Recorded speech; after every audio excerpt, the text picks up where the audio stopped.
ഇത് രണ്ടാമത്തെ അറ്റാക്കാ. Sugar patient ആയതുകൊണ്ടാണ് ആദ്യത്തേത് അറിയാതെ പോയത്. ഇനി സൂക്ഷിച്ചേ പറ്റൂ. നിരന്തരമായുള്ള കച്ചേരിയും ദീർഘയാത്രയൊക്കെ പരമാവധി ഒഴിവാക്കിയേ പറ്റൂ.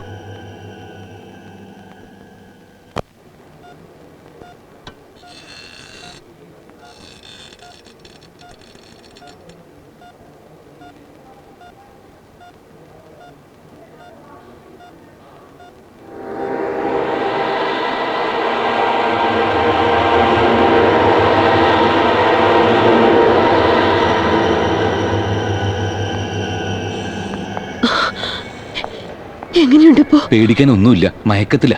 ഞാൻ ഈ മരുന്നൊന്ന് വാങ്ങിട്ട് വരാം. നീ ഇവിടെ നിൽക്ക്, ഇത് ഞാൻ വാങ്ങിക്കൊണ്ടുവരാം. ദേ, അവര് നിന്നെ കാണാൻ വന്നതാ.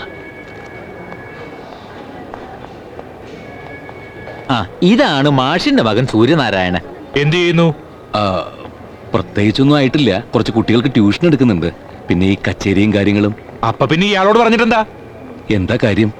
ഈ സമയത്ത് പറയുന്നത് കൊണ്ട് വിഷമമൊന്നും തോന്നരുത്. കഴിഞ്ഞ മണ്ഡലകാലത്ത് കാട്ടുകുളങ്ങര ക്ഷേത്രത്തിൽ മാഷിന്റെ ഒരു കച്ചേരി ഞാൻ ബുക്ക് ചെയ്തിരുന്നു. ആ ബന്ധത്തിന്റെ പുറത്ത് മാഷ് എന്നോട് കുറച്ച് കാശ് കടായി ചോദിക്കുകയും ചെയ്തു. മകളുടെ വീടിന്റെ പണിക്കാന്നാ പറഞ്ഞത്. മാഷിന്റെ വിഷമം കണ്ടപ്പോ ഈ ജോയിയുടെ കയ്യിൽ നിന്നാ ഞാൻ 1.5 ലക്ഷം രൂപ വാങ്ങി മാഷിന് കൊടുത്തു. പലിശ മാഷ് കൃത്യമായിട്ട് തരുന്നുണ്ട്. പക്ഷെ മുതലിന്റെ കാര്യ പറഞ്ഞ ഡേറ്റും കഴിഞ്ഞു. ഞാൻ അച്ഛനോട് സംസാരിക്കാം. അച്ഛനോട് സംസാരിച്ചിട്ട് വലിയ കാര്യമുണ്ടെന്ന് തോന്നുന്നില്ല. ഞാൻ നാട്ടിലെ ചെറിയ പലിശയ്ക്ക് പണം കൊടുത്ത് ജീവിക്കുന്ന ഒരാളാ. ഇപ്പൊ ശരിക്കും പെട്ടുപോയിന്ന് പറഞ്ഞാൽ മതിയല്ലോ. 1.5 ലക്ഷം. ഞാൻ എന്താന്ന് വെച്ചാ ചെയ്യാം. 4 കാശിന് വരുമാനം ഇല്ലാത്ത താൻ എന്ത് ചെയ്യുന്ന? ഉടനെ എന്തെങ്കിലും വഴി കണ്ടെത്തണം, അല്ലെങ്കിൽ പ്രശ്ന.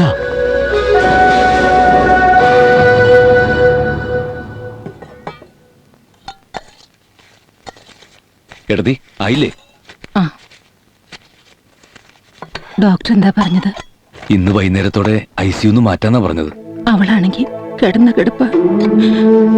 ഈ നേരം വരെ ചെലവാനം പോലും കഴിച്ചിട്ടില്ല. എന്റെ അച്ഛൻ എപ്പോഴാ വരിക മാമ?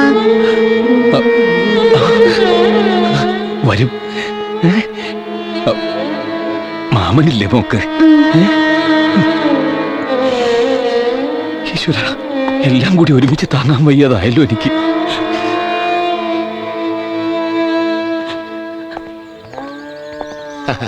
നമസ്കാരം. നമസ്കാരം. ഹോസ്പിറ്റലിലേക്കായിരിക്കില്ലേ? അതെ, ഞങ്ങൾ അവിടെ നിന്നാ വരുന്നത്. ICUലായതുകൊണ്ട് അച്ഛന് നേരിട്ട് കാണാൻ പറ്റിയില്ല. ഡോക്ടർ എന്താ പറയുന്നത്? കുഴപ്പമില്ലെന്നാ പറഞ്ഞത്. ഡോക്ടർമാർ അങ്ങനെ പലതും പറയും, പൂർണ്ണമായിട്ട് വിശ്വസിക്കണ്ട. മനസ്സിലായില്ല. ഞാൻ പുന്നൂസ് തരകൻ, ഇത് ദാസൻ. അച്ഛനെ കാണുന്നതിനേക്കാൾ പ്രാധാന്യം ഇപ്പൊ നിങ്ങളെ കാണുന്നതാണ്. സാധാരണ ഈടില്ലാതെ ഞങ്ങൾ ആർക്കും പണം കൊടുക്കാറില്ല. പക്ഷെ മാഷ് വന്ന് ചോദിക്കുമ്പോ ഇല്ലെന്ന് പറയാൻ പറ്റുമോ? 3 ലക്ഷം എടുത്തു കൊടുത്തത്. അതിലൊരു 50,000 രൂപ മാഷ് തിരിച്ചു തന്നിട്ടുണ്ട്. പക്ഷെ ഇനിയും വരേ, പലിശ അടക്കം 2.25 ലക്ഷം. നിങ്ങളുടെ ഇപ്പോഴത്തെ അവസ്ഥ അനുസരിച്ച് പലിശ എനിക്ക് വേണമെന്നില്ല. പക്ഷെ മുതല് തിരിച്ചു തന്നേ പറ്റൂ. അത് സൂര്യൻ ഏൽക്കണം. ഇനിയിപ്പോ അച്ഛൻ എന്തെങ്കിലും സംഭവിച്ചാൽ തന്നെ ഇത്തരം കാര്യങ്ങളൊക്കെ കൈകാര്യം ചെയ്യേണ്ടത് നിങ്ങളല്ലേ. അതിൽ നിന്ന് ഒഴിഞ്ഞു മാറാൻ പറ്റില്ലല്ലോ.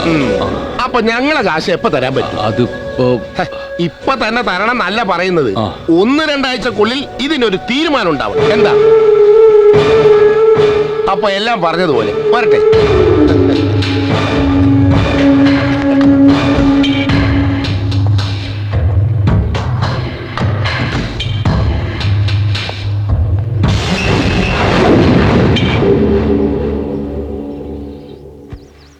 ഇങ്ങനെ പേടിച്ചാൽ എങ്ങനെയാടോ? കുറച്ചൊക്കെ മനോധൈര്യം വേണ്ടേ? നിന്റെ അച്ഛന്റെ സ്ഥാനത്ത് മറ്റാരെങ്കിലും ആയിരുന്നെങ്കിൽ ലക്ഷങ്ങൾ സമ്പാദിക്കായിരുന്നു. പക്ഷേ ഒരിക്കലും സംഗീതത്തെ ഒരു കച്ചവടച്ചരക്കായി കാണാൻ അദ്ദേഹത്തിന് കഴിഞ്ഞിട്ടില്ല. അതുകൊണ്ട് എന്തായി? ജീവിതത്തിൽ ചില കടബാധ്യതകളൊക്കെ ഉണ്ടായി. ഇന്നത്തെ കാലത്ത് ഒരു വലിയ കുടുംബമൊക്കെ നടത്തിക്കൊണ്ടുപോവാന്ന് പറഞ്ഞാലേ ചില്ലറ കാര്യമൊന്നും അല്ലടോ.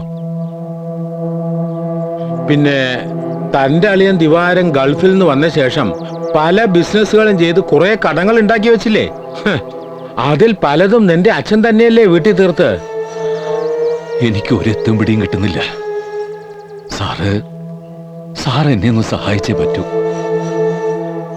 എവിടെയെങ്കിലും എന്തെങ്കിലും ഒരു ജോലി എനിക്ക് അത്യാവശ്യമാണ്. ഇനിയും ഞാൻ ഇറങ്ങി തിരിച്ചില്ലെങ്കിൽ ഒരു കൂട്ട ആത്മഹത്യ കാണേണ്ടി വരും. ഛേ, എന്താടോ ഇങ്ങനെയൊക്കെ? കച്ചേരികൾ കൊണ്ടൊന്നും ഈ ബാധ്യതകൾ തീർക്കാൻ പറ്റുന്ന എനിക്ക് തോന്നുന്നില്ല. നീ വിഷമിക്കാതിരിക്കെ. നിനക്കൊരു ജോലിയല്ലേ, കണ്ടെത്താം. പക്ഷേ അച്ഛനെ വിഷമിപ്പിച്ചോണ്ടാവരുതൊന്നും. എല്ലാം അച്ഛനെ പറഞ്ഞ് ബോധ്യപ്പെടുത്തണം നീ. എന്താ പെട്ടെന്ന് ഇങ്ങനൊരു തീരുമാനം? ഈ പ്രായത്തിലും അച്ഛൻ ഞങ്ങൾക്ക് വേണ്ടി കഷ്ടപ്പെടുന്നത് നോക്കി നിൽക്കാനല്ലാതെ ഒരു കൈ സഹായിക്കാൻ എനിക്ക് സാധിച്ചിട്ടുണ്ടോ? ഞാനിങ്ങനെ ഇപ്പോഴും ഒരു കുട്ടിയെ പോലെ അച്ഛന്റെ തണലിൽ. എനിക്കൊരു ജോലി വേണ്ടേ? 4 കാശ് വരുമാനമുള്ളൊരു ജോലി. സംഗീതം കൊണ്ട് അച്ഛൻ ഇതുവരെ എന്ത് നേടി? കുറെ പൊന്നാടകൾ, പിന്നെ ആരാധകരെക്കാൾ കൂടുതൽ കടക്കാരും. സൂര്യ, നീ ആരോട് സംസാരിക്കുന്നറിയോ? അമ്മയ്ക്കറിയോ, അച്ഛൻ ആശുപത്രി കിടക്കുമ്പോ കാണാൻ വന്നവരൊക്കെ കടക്കാര്. അച്ഛൻ കാശ് കൊടുക്കാനുള്ള കടക്കാര്. അവർക്ക് വേണ്ടത് കീർത്തനമല്ല അച്ഛ, പണമാണ്. പണം. അച്ഛൻ എന്തിനായിരുന്നു ഈ ബാധ്യതകളൊക്കെ ഞങ്ങളിന്ന് മറച്ചു വെച്ചത്? എന്നിട്ട് അച്ഛൻ ഇങ്ങനെ നീറി കഴിയുമ്പോഴും ഞാൻ ഒരുത്തനിവിടെ ഇങ്ങനെ കളിച്ച് ചിരിച്ച് ഒരു ഉത്തരവാദിത്വം ഇല്ലാതെ.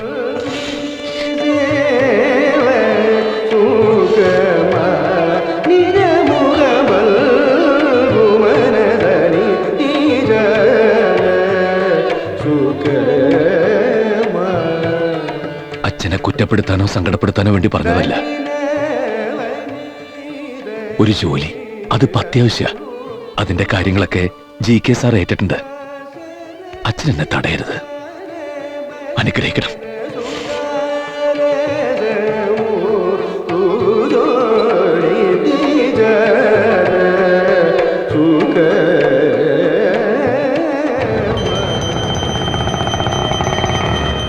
ദൈവമേ, ആദ്യമായിട്ടൊരു ജോലിക്ക് ജോയിൻ ചെയ്യുക. എല്ലാം ശരിയാവണേ, എന്നിട്ട് ഓടിക്കരുതേ. അയ്യോ.